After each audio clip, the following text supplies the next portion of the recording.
Hello. Hey John, how are you doing? What's up, Juan? Finally, we can make it. Yeah, man. I don't know what happened the other day. We somehow missed each other. Yes, that was something weird, to be honest. Yeah. But here we are. Yes, finally. Yeah. I'm really happy to see you. And also, I want to thank the crew, Rick, Shake, Kim, all the Dream Theater World people to make this possible. Awesome, man. Cool. Cool. Well, I would like to start this kind of interview asking you how is the Parasomnia tour going so far? Yeah, well, we started the Parasomnia leg after the summer. Yeah, in the US and in the fall. And it's been great. It's been like a lot of fun doing something different and creating a visual world of Parasomnia. We really try to make it so that the fans that come to the shows are really like, transported into the world of Parasomnia. And it's been a blast being able to play it in its entirety. And it's cool. I mean, it might be a little self-indulgent, but it's a whole new album. But to us, but the reception has been good so far. Oh, it's been fantastic. It's been great. We just played Friday night in Mexico City to big arena crowd there, and opened that show with the Parasomnia album, and it's essentially all new music, and yeah.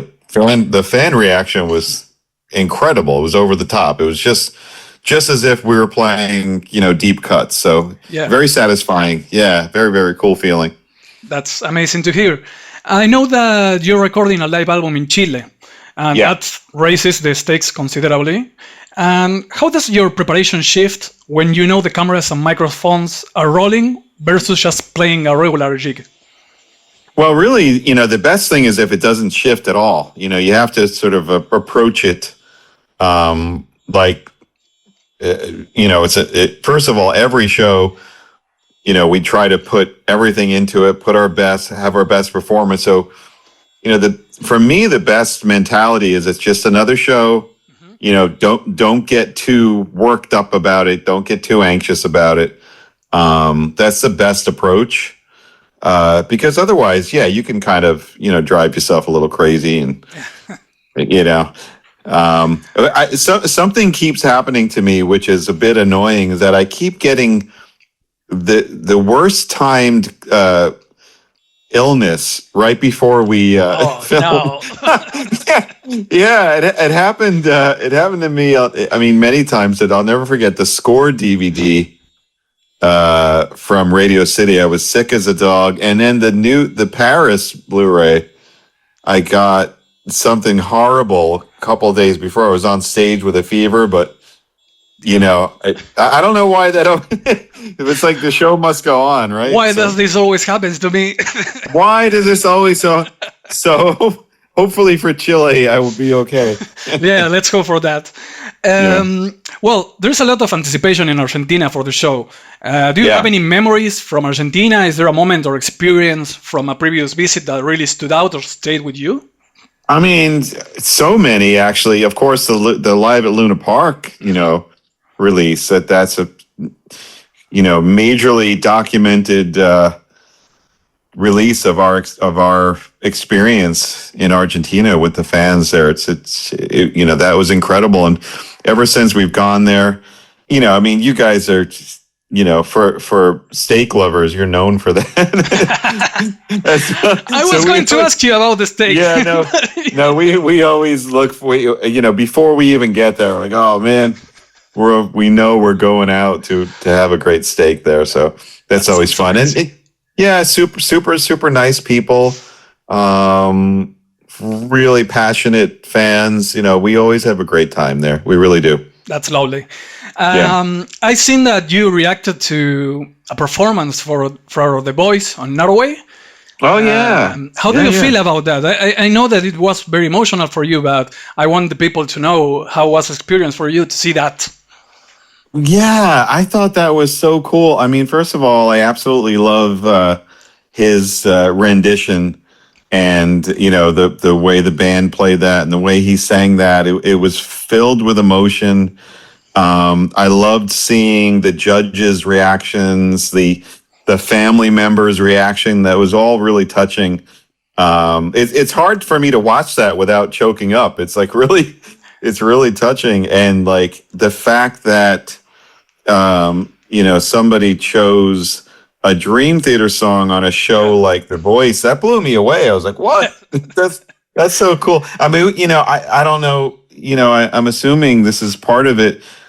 We've always had a very big and loyal fan base in Norway. Maybe perhaps where, our music is a little more known than in other places. I don't know. Or maybe it was just I don't know who chose the song for the singer, but if it was him or the show or him or the band. But what a beautiful it was a beautiful rendition, and it was really very nice. emotional, very emotional. Yeah, I sent it to my family, and my mom and sisters and brother. They were all like, they can't watch it without crying. That's amazing, John. The next question I have is, I know you've been making guitars for the last 26 years, about that. And you had first the Shapey models, then the Majesty models. Are you shifting from the Majesty models, or are we staying on there for a couple of years more?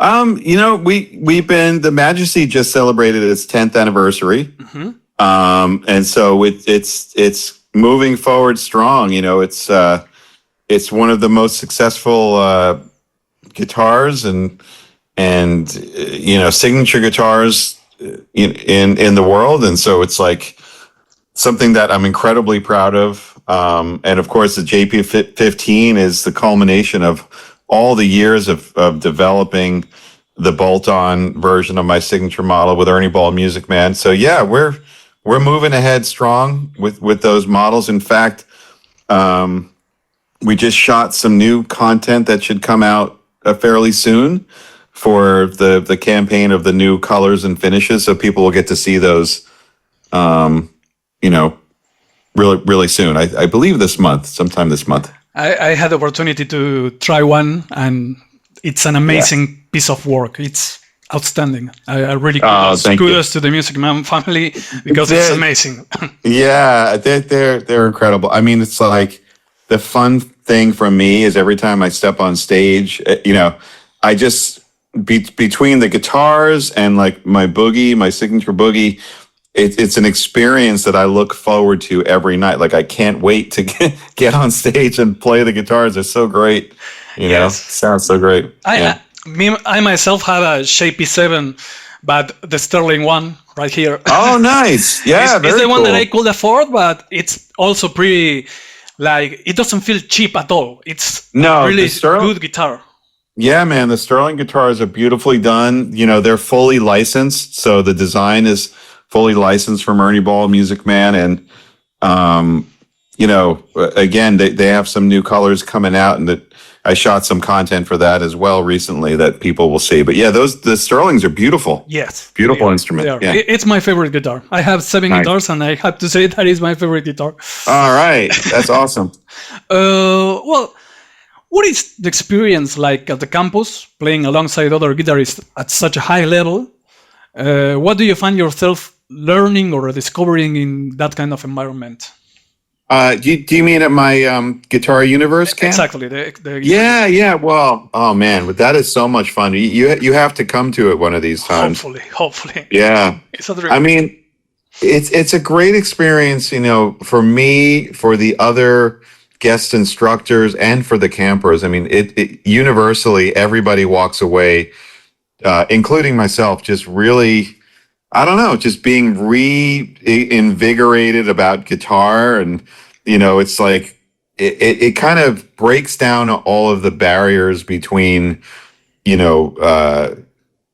musicians and fans and students and people that are more experienced. It kind of, you sort of just all become one community of like-minded guitar players that just love the instrument. and so we get to celebrate that, and yeah, I mean, I get to hang out and play with some of my favorite guitar players in the world and meet incredible guitar players that are campers, from all different parts of the world at all different levels, and sometimes I see what some of these people move on to do, and they gain their own success, and it's amazing. Yeah. Yeah, it's a lot of fun. We can't forget that you also barbecue at this campus. I do. Yeah, man, I do. Well, it's funny because to me, it's like ever since I did the first one, I wanted it to make a fun experience, not just about the master classes and the lessons and the concerts and all that, but also it's a camp. So let's do some fun things. Let's do a barbecue. We've done things like wine tastings and bourbon tastings and barbecues by the pool, and just to try to make it just a real fun experience. So that sounds amazing. I hope I can go sometime soon. Me too. Yeah, you got to do it. My next question is, what do you feel has changed in your playing technically over the years? What do you think also drove those changes? I mean, certain things have changed. Certain things have stayed the same. Once I kind of planted my technique when I was a teenager. Not much has changed. If anything, I've experimented with different types of right hand approaches. From sort of getting turned on to and exploring a bit of, like, for example, the gypsy jazz world and that kind of technique of picking. And so, I've incorporated some of those changes into my my right hand style a bit. A good example is in the song Night Terror. There's a breakdown where Jordan and I play this really, really fast kind of line together. Oh, yes, I know what and and that's using this sort of different picking technique that I learned that enables me to kind of just go to the next level of speed to be able to do that, which is fun. It's fun. So 500 miles per second. Yeah, right. Yeah. So stuff like that. But I don't. Again, it's sort of funny. Like I sort of established my approach and my style when I was pretty young. Yeah. And not a lot has changed. Well, that's good. It means that your style is still strong. It works. I want to ask you maybe something different. Are there any news on a third solo album or any chances of a supporting tour for that? Yeah, somebody asked me that the other day. The funny thing with the solo albums, I did my first one. 2005. 2005. Then it took me 15 years to do the next one. And of course, I when I toured for it, that was the only time I ever toured for it, which was a lot of fun. With my trio, with of course Mike Portnoy and Dave LaRue. But it's funny, Juan. I get so much creative satisfaction with Dream Theater. Oh yeah. I don't have like a yearning to show another side of my playing or like do solo, because it's kind of like you're seeing that come out when you listen to Dream Theater music. Yes, that's true. Yeah. I mean, in a way, it's like if you took Terminal Velocity and added keyboards and vocals, it would probably sound like Dream Theater. Well, so I don't really have. So I don't know when I'll do the next one, but we'll see. Nah, maybe. I don't know. Maybe. It's like Liquid Tension 4. I need enough time off where I could do something like that. That's the other thing, Oh yes, you're always touring. Always touring, and then when we're not touring, we'll take a little bit of time off, but then we'll go into the studio, and then of course I produce the band as well, so then I'm working 24/7 for months on the new record. So yeah, part of it is finding the time as well. That's amazing. Something that always strikes me is how you consistently put out new music and perform it live. You never leave off your back catalog. That kind of artistic drive leads me to ask, what song from Parasomnia do you enjoy playing the most live? Yeah. Well, I have to say, before I answer that, the reason we're able to do that is because we have the greatest fans on the planet that they accept that. They actually want, like, long for that and welcome that, welcome new music. And that, to me, I feel like that's rare, like a lot of times when bands have been around for a long time, the people come to the concerts and they want to sort of hear just like the hits or the catalog or whatever. And then they play a new song and everyone goes to the bathroom and goes to buy some merchandise. But our fans, like, they welcome and anticipate us performing our new music and us coming out with new albums. Well, that's because you all the always time. launch amazing music, I have to be honest. Well, thank you. Thank you. So we really have the greatest audience and the greatest fans in the world because, they really welcome that from us. So, with Parasomnia, I mean, the songs are a lot of fun. Bend the Clock is fun. I mean, that's kind of selfish because it has a long guitar solo at the end that's fun to play. But well, if it's your favorite, it's your favorite. That's fun to play. And the Shadow Man incident is a lot of fun to play because that song kind of goes through many different styles. Yeah, so it's kind of fun. It has kind of a John Williams vibe, and then we do a little bit of like a Latin-y vibe, like during the solo sections. It's very thematic. Sometimes it sounds really Italian. It has all these like influences and stuff. So yeah, that's been a lot of fun to play. Well, you created an amazing piece of music, I have to say.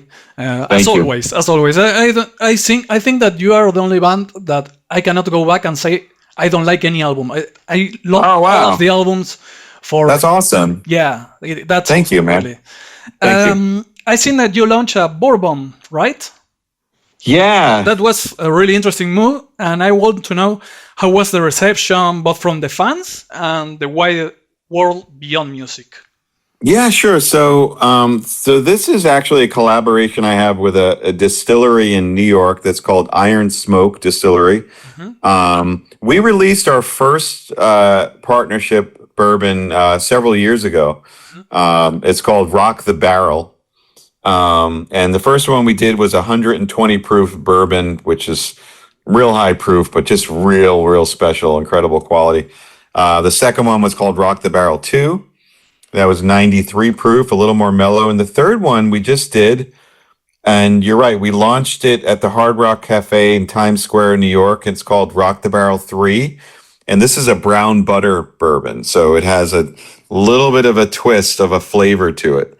And the flavor, it's absolutely delicious. I mean, if you're a whiskey drinker, bourbon drinker, and you like to just sip something, on the rocks or even just neat, it has a beautiful flavor, but it's also great for if you like to experiment with cocktails and you make, even any of the classic things like a Manhattan or an old fashioned or even like a highball or Kentucky Mule or something, and you use this instead.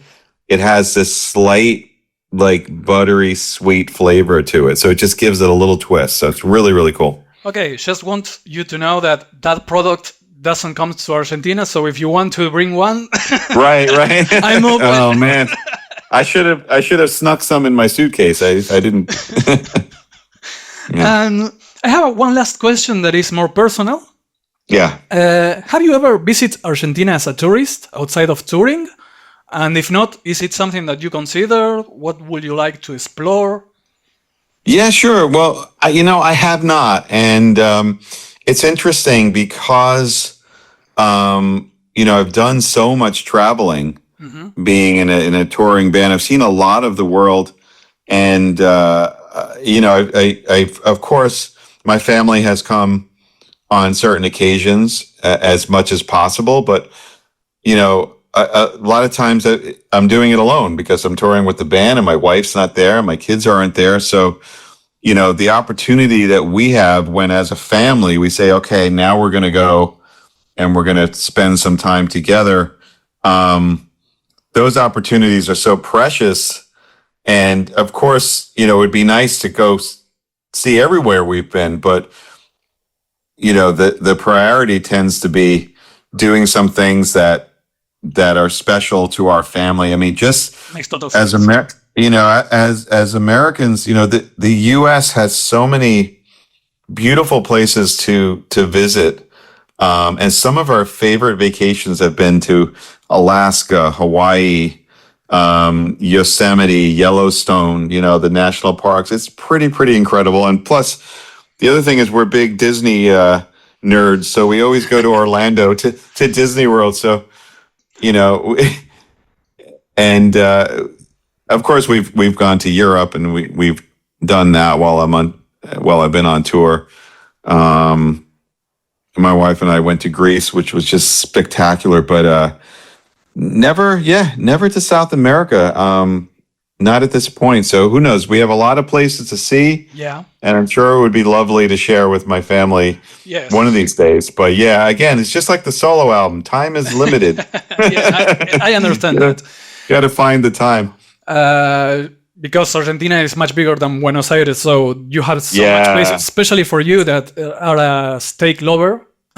Yes. Well, I think about that a lot because a lot of these countries, we don't really get to see them, right? We only see the one city. Exactly. A few years ago, we were playing in Japan, and my daughters came in a few days earlier, and for one of the first times, we actually, this was the first time we did this. We did a lot of sightseeing in Japan, and we went to Mount Fuji and do all these shrines, and we had like this incredible sightseeing experience. And it was rare. Like I see this hotel and the city and the venue, and that's about it. So I'm sure Argentina has a lot of beautiful locations to offer.